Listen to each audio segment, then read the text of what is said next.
All right, welcome back to 744 Ostrom Avenue. I'm here with my fellow football beat writers, Tony Olivero and Brett LoGiurato, and we're here to break down the Syracuse versus Connecticut game this Saturday in the Carrier Dome. So first off, guys, Syracuse 2 games left. Coming in is Connecticut. They have the number 2 rusher in the country in Jordan Todman. Obviously this defense has been up to the task before, but has obviously struggled against the run at times this season. Brett, what do they have to do to shut down Todman? Yeah, it started 2 weeks ago against Louisville when Bilal Powell was out, and despite that, Jeremy Wright came in here and rushed for 98 yards and 2 touchdowns, and that led to a 28-20 loss when SU could have clinched a bowl at home. And it continued last week at Rutgers when they used the Wild Knight formation, and Jeremy Deering just kind of ran all over the place on them. So and now they have the number 2 rusher in the nation coming in. So the SU defense just has to do what it has been doing all season prior to the past 2 games, and that's just swarm the ball and get there, I guess. And that's going to be the main factor in whether SU can come out on top in this game is whether they can stop Todd. And Mikhail Marinovich said this week, they know it's coming. They've been preparing for it all week. They just, now they just have to swarm the ball. They just have to stop it. Yeah, I mean, when you look at this game, for the defense, it's nothing really changing. I mean, they faced a team last year who, granted, was running a wildcat formation, but much in the same kind of vein of what they were trying to get across. They're going to run the ball right at you, and that's what Jordan Todman's going to do. Randy Edsall's not going to stray from that. That's how they upset Pitt last week. That's what's going to be coming into the Carrier Dome this week. On the other side, though, with the SU offense, it's another story. I feel we're going to be seeing things, perhaps, I guess, different ways. Not huge differences, but they need to find a way to break through, and I think everyone grasps that. And Delon Carter's been doing what he's been doing all year, getting his 100 yards, here and there. But what's gonna work for this team against a Connecticut team that played well against a Pitt team last week, where SU could only muster a touchdown offensively against Rutgers, who's one of the poor defenses in the Big East. I just think that we're going to need to see something different out of this SU team this week. It'll be interesting to see if Alec Levin even gets out in the field. But it's going to be interesting to see if they can take that bottled up last drive and make a quarter out of it, make a half out of it. If not, I think this hot Connecticut team is going to give SU's offense fits.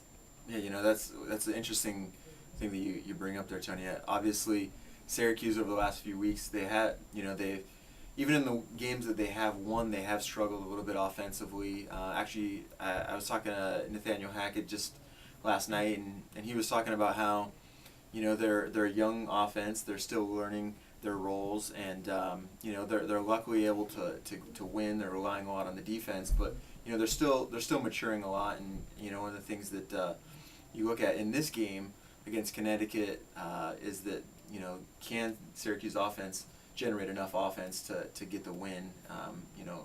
Can they not only shut down Jordan Todman, but can they also put the offense in positions to win the game? And going into that, what does Syracuse have to do? What do they have to establish early on in order to get this win? You make good points. The bottom line is Connecticut scored enough last week to outscore Pittsburgh.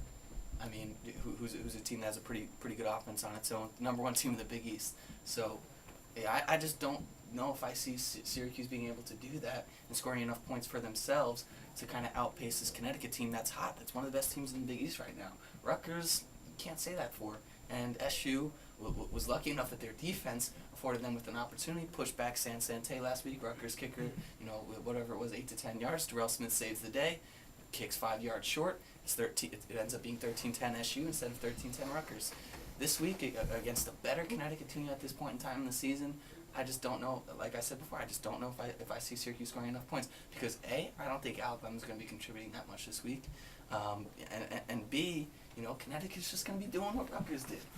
So Doug Marrone, I think, is maybe going to try out some new things here this weekend. Be interesting to see if he does. Be interesting to see if Marcus Ellis can continue to have success.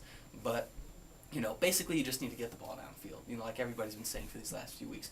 Open it up for DeLon and Antoine. then they're going to be able to get you the points. I think that's basic. A simple thing, nothing complex, basic football.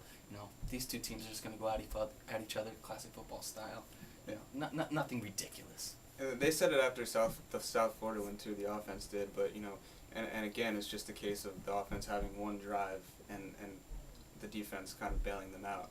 And talking to Michael Hay this week, he said, he admitted, we can't do that. We can't make this a habit. We can't keep having one drive and keep expecting the defense to just be on top of its game all game. And I think we need to see a complete performance from this SU offense before we start talking about them winning the Big East, which they still have a chance to do. It's become a habit. They won 13-9 in Tampa, and you win 13-9 in Piscataway. Mm-hmm. If that's not a habit after a 5-week spell, I don't know what is. Mm-hmm. And I don't know if that habit's going to be able to keep up against Jordan Todman, the number 2 rusher of the country. It's just, in my mind, it's just going to be a little bit too much. Yeah, I think we've seen in the past, especially with the 2 Big East losses and obviously the loss against Washington. Just there are times when the defense just can't do it all on their own, and those are obviously the times when SU has struggled. Heading into this week, guys, we have a situation in the Big East, obviously, where there's a number of teams that can become bowl eligible, and there's still quite a few teams that have a chance of actually winning the conference.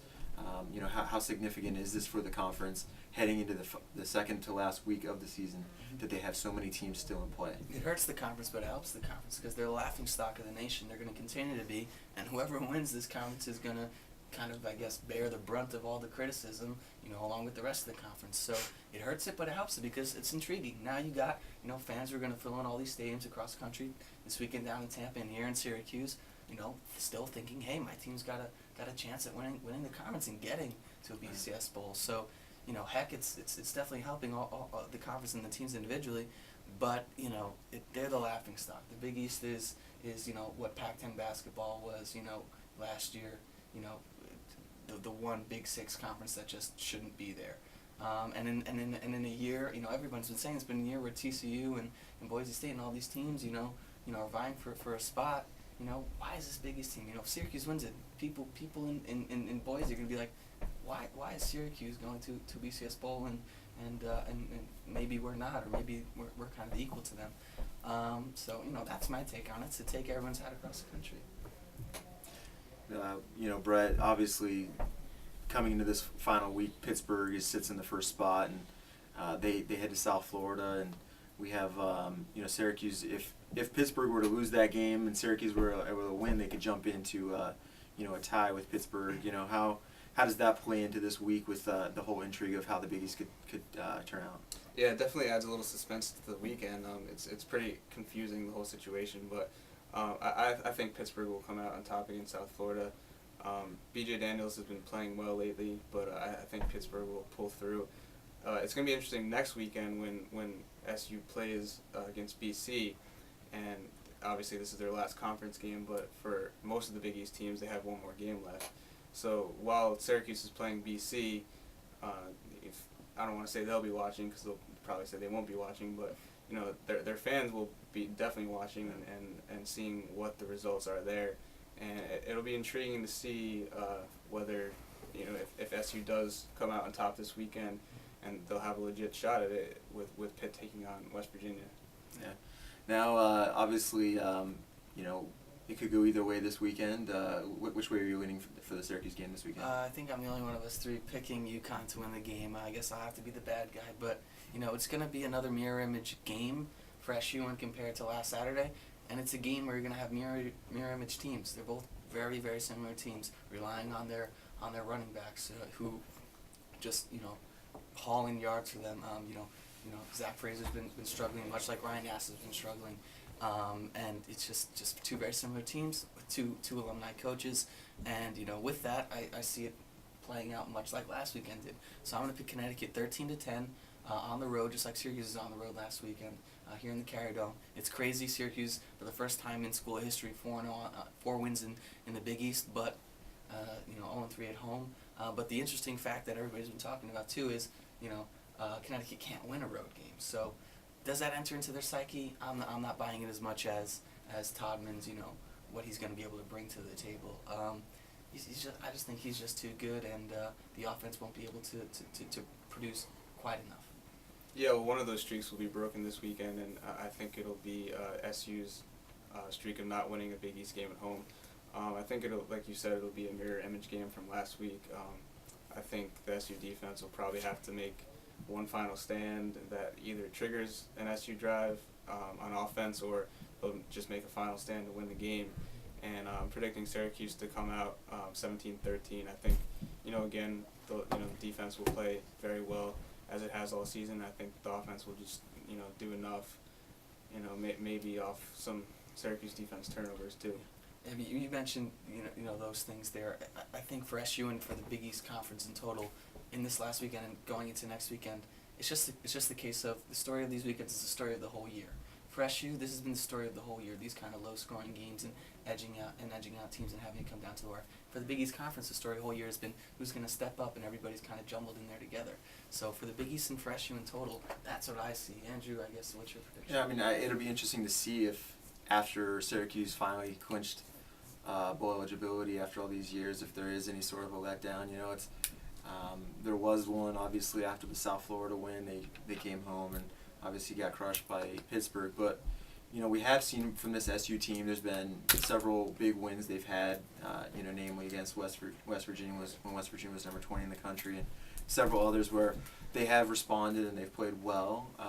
So it'll be interesting to see which team shows up. I do think that the team will come into this week composed and ready to play, and I do think that Syracuse will win. I think it'll be a close game, and I'm predicting SU to win 20-14. Sorry, and it'll be a close game, one or two possessions here and there. I think could really decide this game, and I do think that Syracuse ultimately will be able to walk away with the one home victory in the conference, and they won't get shut out there. And I think that it'll be good for Syracuse to win this game, obviously.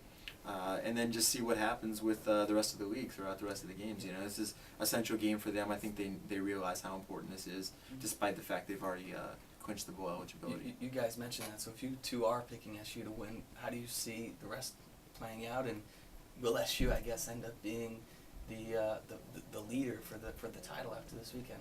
Yeah, I just don't see that happening. I think that Pittsburgh will probably win out, and even if Pittsburgh doesn't win out, if they lose one more, they still own the tiebreaker over SU because they beat SU earlier in the year.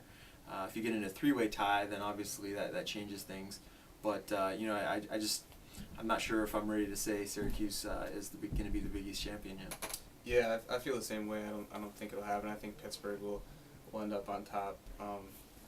I think they could lose to West Virginia. I think they're going to win this weekend. I think they definitely could lose to West Virginia. I don't think it's going to happen. I think they'll win out. But I guess it'll be interesting because, despite not being a conference game, SU's game against BC will be very important next weekend, just as far as right now they're the highest ranked team in the BCS standings from the Big East. So that's the three-way tiebreaker if they get into one. So it'll be interesting. Well, that's it for the pregame version of On the Beat. Check out during the game the DO Sports Twitter feed, and obviously following the game we'll have all the updates of the content from dailyorange.com. Until then, signing off from 744 Ostrom.